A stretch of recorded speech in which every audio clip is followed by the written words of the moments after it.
ആണ് ബോംബെയിൽ നിന്ന് ഇവിടം വരെ വന്നത്. ഫസ്റ്റ് ഡേ ഫസ്റ്റ് ഷോ ഫാൻസിൻ്റെ കൂടെ ഭയങ്കര ഫാൻറ്റസി ആയിരുന്നു, ഭയങ്കര കളർഫുൾ ആയിരുന്നു.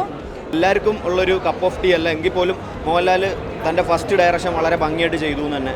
ലാലേട്ടനിലൊരു സംവിധായകനില്ല, ലാലേട്ടനിൽ അഭിനേതാവ് മാത്രമേ ഉള്ളൂ, സംവിധായകനില്ല. ഫസ്റ്റ് ആൻഡ് ലാസ്റ്റ് ഡയറക്ഷനാണ്. അതിലപ്പുറം ഇനി ലാലേട്ടൻ ഒരു പടം ഡയറക്ഷൻ ചെയ്യുന്ന എനിക്ക് തോന്നുന്നില്ല. അതെ, ഇപ്പം മാർക്കോയൊക്കെ ശരിക്കും ഒരു വയലൻസ് സിനിമയാണ്. അപ്പോൾ ആ ഒരു സിനിമ ഫാമിലീസിനോ അല്ലെങ്കിൽ കുട്ടികൾക്കും കാണാൻ പറ്റില്ല. അപ്പോൾ അങ്ങനെ ഒരു സാഹചര്യത്തിൽ വേറൊരു ഫാമിലി ബേസ്ഡ് പടം ഇപ്പോൾ ഇറങ്ങിയിട്ടില്ല. ആ ഒരു സാഹചര്യത്തിൽ അവർക്കിത് വന്ന് കാണാവുന്നതാണ് വെക്കേഷൻ ടൈമിൽ.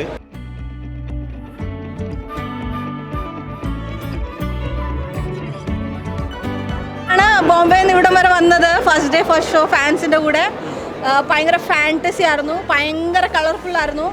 പിന്നെ നമുക്ക് പേടിയില്ലാതെ വരാം. ഇപ്പോൾ ഈ മാർക്കോ അതിലൊക്കെ കണ്ട് നമ്മൾ ഭയങ്കര ഒരു കണ്ണിനെല്ലാം ഒരു ബ്ലഡ് ഷെഡും ഒരു വയലൻസും അതൊക്കെ കണ്ട് കണ്ട് മടുത്തോണ്ട് ഇപ്പം ഇതൊരു വരുമ്പോൾ നമുക്കൊരു ഭയങ്കര ഫ്രഷ്നെസ് ഫീൽ ചെയ്യുന്നു, നമുക്ക് കളർഫുള്ളായിട്ട് ഫീൽ ചെയ്യുന്നു. ഒരു ഫാൻറ്റസി മൂവിയാണ്, കിഡ്സ് മൂവിയാണ്. ക്രിസ്മസ് വെക്കേഷനൊക്കെയാണ്, ഫാമിലിക്ക് ധൈര്യമായിട്ട് അല്ലെങ്കിൽ കുട്ടികൾക്ക് ധൈര്യമായിട്ട് ഈ സിനിമ ഒന്ന് കാണാൻ പറ്റും. നല്ലൊരു 3D എക്സ്പീരിയൻസ് ആണ്. വിഷ്വൽസ് ആയിക്കോട്ടെ, ഫ്രെയിംസ് ആയിക്കോട്ടെ, പാട്ടുകളും എല്ലാം നല്ല തന്നെയാണ്. പിന്നെ ചില ആൾക്കാർക്ക് ഇത് ഡൈജസ്റ്റ് ആവത്തില്ല. എല്ലാവർക്കും ഉള്ളൊരു കപ്പ് ഓഫ് ടീ അല്ല എങ്കിൽ പോലും മോഹൻലാൽ തൻ്റെ ഫസ്റ്റ് ഡയറക്ഷൻ വളരെ ഭംഗിയായിട്ട് ചെയ്തു എന്ന് തന്നെ പറയാം. അതെ, ഇപ്പം മാർക്കോയൊക്കെ ശരിക്കും ഒരു വയലൻസ് സിനിമയാണ്. അപ്പോൾ ആ ഒരു സിനിമ ഫാമിലീസിനോ അല്ലെങ്കിൽ കുട്ടികൾക്കും കാണാൻ പറ്റില്ല. അപ്പോൾ അങ്ങനെ ഒരു സാഹചര്യത്തിൽ വേറൊരു ഫാമിലി ബേസ്ഡ് പടം ഇപ്പോൾ ഇറങ്ങിയിട്ടില്ല. ആ ഒരു സാഹചര്യത്തിൽ അവർക്കിത് വന്ന് കാണാവുന്നതാണ് വെക്കേഷൻ ടൈമിൽ. ഇപ്പോഴത്തെ ഒരു യൂത്ത് ജനറേഷന് ചിലപ്പം പടം ലാഗാണെന്നൊക്കെ തോന്നാം, കാരണം അങ്ങനെ ഒരു ഫാൻറ്റസി ബേസ്ഡ് ആയിട്ടുള്ളൊരു സിനിമയാണ്. പക്ഷേ ഞാനൊരു സിനിഫൈലാണ്, എന്നെ സംബന്ധിച്ച് ഞാൻ ഹാപ്പിയാണ്. തുടക്കത്തിൽ കുറച്ച് ലാഗ് ഉണ്ടായിരുന്നു, ഇല്ല പറയുന്നില്ല. പക്ഷേ അതിനുശേഷം ഒരു ഫസ്റ്റ് ഹാഫിൻ്റെ അവസാനത്തോടു കൂടി അല്ലെങ്കിൽ സെക്കൻഡ് ഹാഫിലേക്ക് പടം എലിവേറ്റ് ആയി വരുന്നുണ്ട്. ആൻഡ് ക്ലൈമാക്സിൽ കുറച്ച് ഇമോഷണൽ സീൻസ് ആയാലും നല്ല രീതിയിൽ ലാലേട്ടൻ ചെയ്തിട്ടുണ്ട്. ഡയറക്ഷൻ എന്ന് പറഞ്ഞാൽ ഏത് സിനിമ ഏത് സ്ക്രിപ്റ്റ് കൊടുത്താലും പുള്ളിക്ക് ന്യായം കൊടുക്കാൻ പറ്റുമെന്ന് തോന്നി. എനിക്ക് ഒരു ലൂസ് എൻഡ് ഇങ്ങനെ വിട്ടിട്ടില്ല പുള്ളിക്കാരൻ. എല്ലാം നല്ലപോലെ സ്റ്റിച്ച് ചെയ്ത് വെച്ച പോലെ നീറ്റായിട്ട് വൃത്തികെട്ട് ചെയ്ത് വെച്ചിട്ടുണ്ട്. എനിക്ക് തോന്നുന്നത് കേരളത്തിലും ഓവർസീസും നല്ലപോലെ ഓടാൻ ചാൻസ് ഉണ്ട്. നോർത്ത് ഇന്ത്യയിൽ അങ്ങനെ കണക്ട് ആവില്ല, നമുക്ക് കണക്ട് ആവുന്ന പോലെ അങ്ങനെ കണക്ട് ആവില്ല. പടത്തിൽ എനിക്ക് ആൻ്റണി പെരുമ്പാവൂരിൻ്റെ എൻട്രി റോളും ഇഷ്ടപ്പെട്ടു. അത് കുറച്ച് ഫണ്ണി ആയിട്ട് എനിക്ക് തോന്നി. ബാക്കി ചൈൽഡ് ആർട്ടിസ്റ്റും കാര്യങ്ങളൊക്കെ നല്ലതായിരുന്നു. പിന്നെ എല്ലാം നല്ലതായിരുന്നു, നല്ലൊരു സിനിമ. പാട്ടും ഒക്കെ ഉണ്ടോ? ഡാൻസ് ഒക്കെ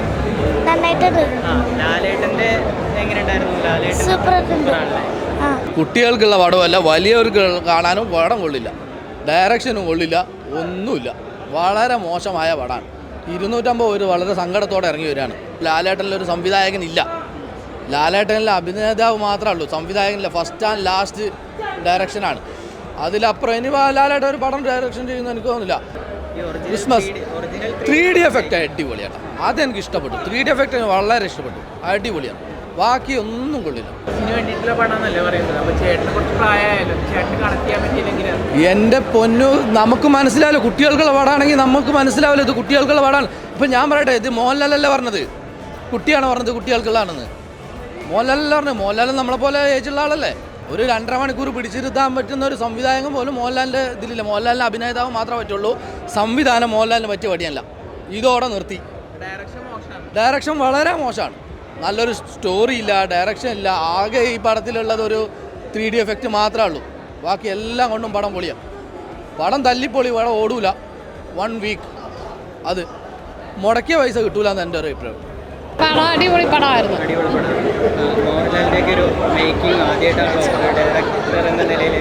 നല്ലതായിരുന്നു. മോഹൻലാലൊക്കെ അതെ അതെ.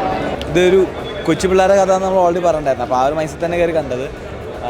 പോസിറ്റീവ്സ് പറയുകയാണെങ്കിൽ ഇതിൻ്റെ മേക്കിംഗ് നൈസാണ്, വിഷ്വൽ ക്വാളിറ്റി അടിപൊളിയാണ്, ആർട്ട് വർക്ക് കൊള്ളായിരുന്നു, സിനിമാറ്റോഗ്രഫി കൊള്ളായിരുന്നു. നമ്മൾ ഈ പറഞ്ഞ 3D മൂവീസ് കാണുമ്പോൾ ചിലർക്ക് ഇറിറ്റേഷൻ വരാറുണ്ട് കാണുന്നതിന്. അങ്ങനെ ഒരു ഫീൽ ഒന്നും ഉണ്ടായിരുന്നില്ല. ലാലേട്ടൻ്റെ ഫസ്റ്റ് ഡയറക്ടറുകൾ ഡെബ്യൂ, പുള്ളി അത്യാവശ്യം നല്ല എഫേർട്സ് എടുത്തിട്ടുണ്ട്, അടിപൊളി കാണാൻ പറ്റുന്നുണ്ട്. പിന്നെ ചെറിയൊരു ക്യാമിയോ അപ്പിയറൻസ് ഉണ്ട് ക്ലൈമാക്സ്.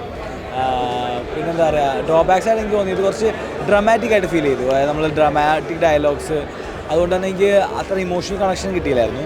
ബട്ട് 3D വൈസ് ഇപ്പോൾ അവതാർ ഷൂട്ട് ചെയ്ത ക്യാമറ ഷൂട്ട് ചെയ്താൽ പറഞ്ഞു ഡെപ്ത്ത് നല്ല രീതിയിൽ കിട്ടുന്നുണ്ട്. പിന്നെ അങ്ങനെ ജെംസ് കെയറോ അല്ലെങ്കിൽ ഈ പറഞ്ഞ പോലെ ഭയങ്കര ഒച്ചുണ്ടാക്കി പഠിപ്പിക്കാനൊന്നുമില്ല, കാരണം പിള്ളേർക്ക് വേണ്ടിയാണെന്ന് പറഞ്ഞിട്ടുണ്ട്. ആ ഒരു രീതിയിൽ ഫാമിലി ഫ്രണ്ട്സൊക്കെ ആയിട്ട് വന്ന് ക്രിസ്മസിന് എൻജോയ് ചെയ്യാൻ പറ്റിയൊരു 3D മൂവി. എനിക്ക് 3D അത്രയ്ക്ക് ഇഷ്ടമല്ല. മേക്കിംഗ് കാര്യങ്ങളൊക്കെ അടിപൊളിയായിട്ടുണ്ട്, പ്രത്യേകിച്ച് ആ വിഷ്വൽസ് കാര്യങ്ങളൊക്കെ അതും അടിപൊളിയായിട്ടുണ്ട്. 3D പടമായിട്ട് ഇപ്പോൾ എല്ലാവരും തിയേറ്റർ കാണുമ്പോൾ എല്ലാവരും മസ്റ്റാണ്, നല്ല എക്സ്പീരിയൻസ് ഉള്ള പടമൊക്കെയാണ്. ഡയറക്ഷനും നന്നായിട്ടുണ്ട്, പിന്നെ എഡിറ്റിങ്ങും അതുപോലെ തന്നെ സിനിമോട്ടോഗ്രാഫറും എല്ലാവരും നന്നായിട്ട് ചെയ്തിട്ടുണ്ട്. സൂപ്പർ മൂവിയാണ്. കുട്ടികൾ നന്നായിട്ട് എൻജോയ്, ഇപ്പം എൻ്റെ കുഞ്ഞുങ്ങൾ രണ്ടുപേരും 3D ആദ്യമായിട്ട് കാണുന്നത്, അപ്പോൾ അവർ ഭയങ്കരമായിട്ട് എൻജോയ് ചെയ്യുന്നുണ്ടായിരുന്നു.